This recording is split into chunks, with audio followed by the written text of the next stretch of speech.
Carbon यानी कि कोयला का उपयोग कर धातु के ऑक्साइड को धातु में अपचयन करने के अलावा विस्थापन अभिक्रिया का भी उपयोग किया जा सकता है। अधिक अभिक्रियाशील धातु जैसे सोडियम, कैल्शियम, एल्युमिनियम आदि को अपचायक के रूप में उपयोग किया जा सकता है, क्योंकि ये निम्नलिखित अभिक्रियाशीलता वाले धातुओं को उनके यौगिकों से विस्थापित कर सकते हैं। लिखा हुआ उदाहरण के लिए, जब मैग्नीज डाइऑक्साइड को एल्युमिनियम चूर्ण के साथ गर्म किया जाता है तो ये निम्नलिखित अभिक्रिया होती है। देखिए मैग्नीज ऑक्साइड को एल्युमिनियम के साथ गर्म किया गया तो ये मैग्नीज अलग हो गया और एल्युमिनियम ऑक्साइड जो है ये देखिए ऊष्मा भी प्राप्त हुई। क्या आप उन पदार्थों का पहचान कर सकते हैं जिनका ऑक्सीकरण या अपचयन हो रहा है? Question marks. यह विस्थापन अभिक्रिया अधिक ऊष्माक्षेपी होती है। इसमें उत्सर्जित ऊष्मा की मात्रा इतनी अधिक होती है कि धातु में गलित अवस्था में प्राप्त होती है। हमने ऊष्माक्षेपी अभिक्रिया बता चुके हैं, ठीक है, कि ऊष्माक्षेपी जिस अभिक्रिया में ऊष्मा का निष्कर्षण होता है यानी कि ऊष्मा निकलती रिलीज होती है उसको ऊष्माक्षेपी अभिक्रिया कहते हैं। और इसमें क्या हो रहा है कि ऊष्मा निकल रही है, ठीक है, जिनका ऑक्सीकरण या अपचयन हो रहा है। विस्थापन अभिक्रिया अत्यधिक ऊष्माक्षेपी होती है और विस्थापन अभिक्रिया क्या होती है? अधिक ऊष्माक्षेपी होती है, यानी कि बहुत ज़्यादा ऊष्मा रिलीज करती निकालती है। इसमें उत्सर्जित ऊष्मा की मात्रा इतनी अधिक होती है, यानी कि ऊष्मा की मात्रा इतनी अधिक होती है ईंट की कि धातु में गलित अवस्था में प्राप्त होती है, यानी कि गलित यानी कि गला हुआ, ठीक है। वास्तव में आयरन ऑक्साइड के साथ एल्युमिनियम की अभिक्रिया का उपयोग रेल की पटरी एवं मशीन पुर्जों की दरारों को जोड़ने के लिए किया जाता है। इस अभिक्रिया को थर्मिट अभिक्रिया कहते हैं। इस अभिक्रिया को क्या कहते हैं? थर्मिट अभिक्रिया।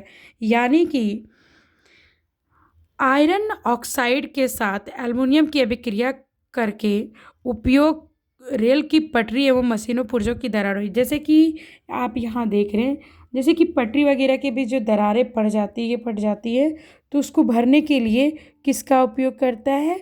वो आयरन ऑक्साइड के साथ एल्युमिनियम की अभिक्रिया करा के, और वो क्योंकि वो जैसे ही गर्म उन दोनों को मिलाते हैं वो गलित अवस्था में प्राप्त होती है, ऊष्माक्षेपी अभिक्रिया होने लगती है और वो गलित अवस्था में प्राप्त होती है। और जब वो गल जाता है तो उसे वहाँ पे डाला जाता है और इस अभिक्रिया को थर्मिट अभिक्रिया भी कहते हैं, ठीक है। देखिए आयरन ऑक्साइड को एल्युमिनियम के साथ जब गर्म किया गया तो आयरन और एल्युमिनियम ऑक्साइड प्राप्त हुई और ऊष्मा भी रिलीज हुई, ठीक है।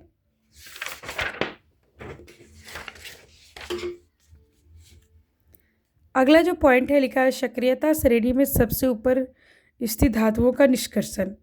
अब सबसे ऊपर कौन था? सबसे अधिक अभिक्रियाशील धातु, ठीक है। अभिक्रियाशीलता श्रेणी में सबसे ऊपर धातुएं अत्यंत अभिक्रियाशील होती है। इन्हें कार्बन के साथ गर्म करके इन यौगिकों से प्राप्त नहीं किया जा सकता, यानी कि इसे प्राप्त करने के लिए अधिक अभिक्रियाशील धातु को प्राप्त करने के लिए इसके यौगिकों से प्राप्त नहीं किया जा सकता है गर्म करके। उदाहरण के लिए कार्बन के द्वारा सोडियम, मैग्नीशियम, कैल्शियम, एल्युमिनियम आदि के ऑक्साइड का अपचयन कर उन्हें धातुओं में परिवर्तित नहीं किया जा सकता। इन धातुओं को बंधुता कार्बन की अपेक्षा ऑक्सीजन के प्रति अधिक होती है, यानी कि ये कार्बन के साथ ना होकर ऑक्सीजन के साथ अधिक जुड़े होते। इन धातुओं को विद्युत अपचयन द्वारा प्राप्त किया जाता है। उदाहरण के लिए सोडियम, मैग्नीशियम एवं कैल्शियम को उनके गलित क्लोराइडों के विद्युत अपघटन से प्राप्त किया जाता है। कैथोड यानी कि ऋण आवेशित इलेक्ट्रॉन धातुएं निक्षेपित हो जाती तथा एनोड धन आवेशित, ठीक है, क्लोरीन मुक्त होती विक्रियाएं इस प्रकार होती। कैथोड, ठीक है, कैथोड और एनोड ये दो वर्ड है, कैथोड और एनोड। कैथोड का मतलब होता है धन आयन, ठीक है, और एनोड का मतलब होता है ऋण आयन। इस प्रकार एल्युमिनियम ऑक्साइड की विद्युत अपघटन अपचयन से एल्युमिनियम प्राप्त किया जाता है और इसी प्रकार से जो है एल्युमिनियम का जो अपघटनी करके प्राप्त किया जाता है। अगला पॉइंट है धातुओं का परिष्करण। कैसे करते हैं हम धातु का परिष्करण? धातु ऊपर वर्णित विभिन्न अपचयन प्रक्रमों से प्राप्त धातुएं पूर्ण रूप से शुद्ध नहीं होती। इनमें अपद्रव होते जिन्हें हटाकर ही शुद्ध प्राप्त की जा सकती है। धातुओं से अपद्रव को हटाने के सबसे अधिक प्रचलित विद्युत अपघटनी परिष्करण है। यानी कि धातुओं को जो इतने सारे विधि मैंने बताया, ठीक है, और उससे सारे होने के बाद लास्ट में जो होती है वो है विद्युत अपघटनी परिष्करण। ये विद्युत के द्वारा की जाती है। विद्युत अपघटनी परिष्करण copper, zinc, tin, nickel, silver, gold आदि जैसे अनेक धातुओं का परिष्करण विद्युत अपघटन द्वारा किया जाता है। इस प्रकरण में अशुद्ध धातु को एनोड तथा शुद्ध धातु की पतली परत को कैथोड बनाया जाता है। धातु के लवण विलयन का उपयोग विद्युत अपघट्य के रूप में होता है। चित्र 3.12, ठीक है, ये देखिए।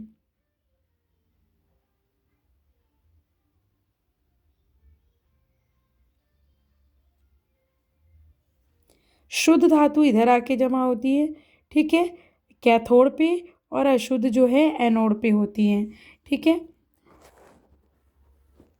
लिखी विलय अशुद्धियाँ विलयन में चली जाती है, और जो विलय अशुद्धियाँ होती है वो विलय में चली जाती है, तथा अविलय अशुद्धियाँ एनोड तली पर निक्षेपित हो जाती है।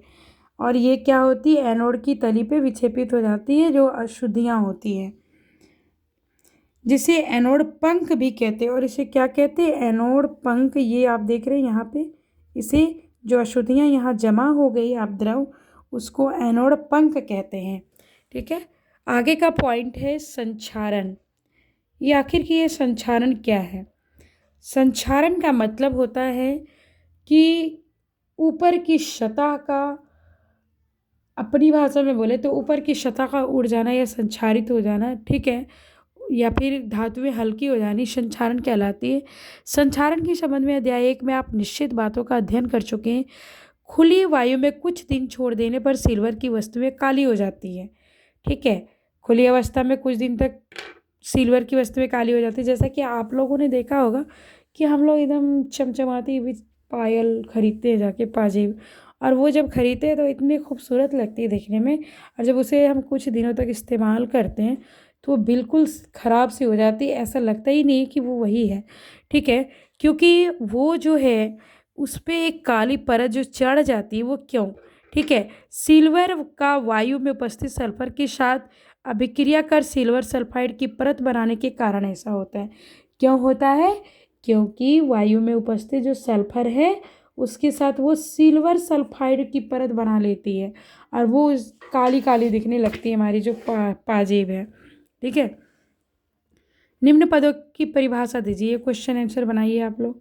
कॉपर वायु में उपस्थित आर्द्र कार्बन डाइऑक्साइड के साथ अभिक्रिया करता है, जिससे इसका सतह से भूरे रंग की चमक धीरे धीरे खत्म हो जाती है। इस पर हरे रंग की परत चढ़ जाती है। यह हरा पदार्थ बेसिक कॉपर कार्बोनेट होता है। यानी कि कॉपर की जो वस्तुएं होती है वो देखना कि उसके ऊपर हरे रंग की परत चढ़ जाती है। ये हरा पदार्थ बेसिक कॉपर कार्बोनेट है। लंबे समय तक आर्द्र वायु में रहने पर लोहे पर भूरे रंग की पत्रकी पदार्थ की परत चढ़ जाती है, जिसे जंग कहते हैं। जैसे कि आप देख सकते हैं कि ये जो कील है कितना नया है, चमक रहा है, ठीक है, लेकिन आप इसको कुछ दिनों तक कोई बाहर रख दीजिए, ठीक है, आर्द्र यानी कि नमी वाले जगह पे जहाँ पे पानी का भी आना जाना, यानी बारिश हो रही है तो उसकी भी हवा लग रही है, वैसे जगह पे छोड़ देते लंबे समय तक, तो ये धीरे धीरे जंग लग जाती है, काली भूरे रंग की हो जाती, काली हो जाती है, यानी कि भूरा बोलते हैं हम लोग उसको, ठीक है, जिसको हम लोग बोलते हैं जंग लग गया, ठीक है। तो आखिर ये क्यों होती है, और ये क्या होती है, भूरे रंग की पत्रकी पदार्थ परत चढ़ जाती है, जिसे जंग कहते हैं। आइए उन परिस्थितियों का पता करते हैं जिनमें लोहे पर जंग लग जाती है। आखिर क्यों लगती है जंग, ठीक है, किस प्रकार से जंग लगती है। यहाँ पे देखिए लिखा है, एक क्रियाकलाप दी हुई है, ठीक है, और इसमें 3 परख नलियाँ ली हैं।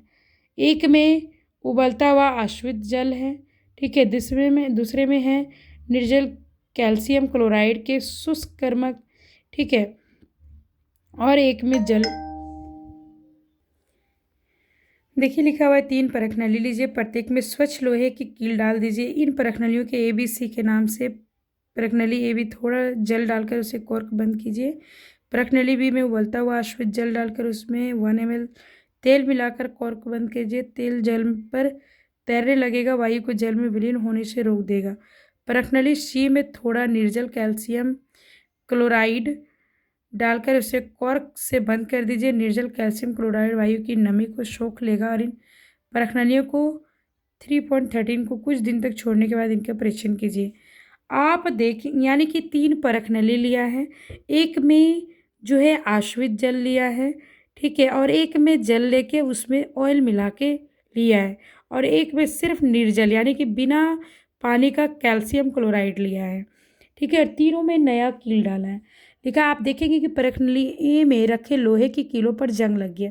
ये आप देख रहे हैं कि ए में जंग लग गया, ठीक है, लेकिन परखनली बी एवं सी में रखी कीलों पर जंग नहीं लगा। ये देखिए नया ही दिख रहा है, ठीक है। परखनली ए की कील केवल जल के संपर्क में रहती है एवं परखनली सी की कील शुष्क वायु के संपर्क में रहती है। इसे लोहे की वस्तु में जंग लगने की अवस्थाओं के बारे में हम क्या कह सकते हैं, यानी कि ये तो सिर्फ वायु की कांटेक्ट में है, लेकिन ये जल की कांटेक्ट में है, ठीक है। तो आप इसके बारे में क्या कह सकते हैं कि हमारी जो चीज़ें हैं, जो लोहे की कील थी वो वायु के वजह से खराब हुई है, जल की नमी की वजह से। लिखिए संक्षारण से सुरक्षा, आखिर हम इसको कैसे बचा सकते हैं, इसे संक्षारित होने से, जंग लगने से कैसे बचा सकते हैं, कोई तो उपाय होगी।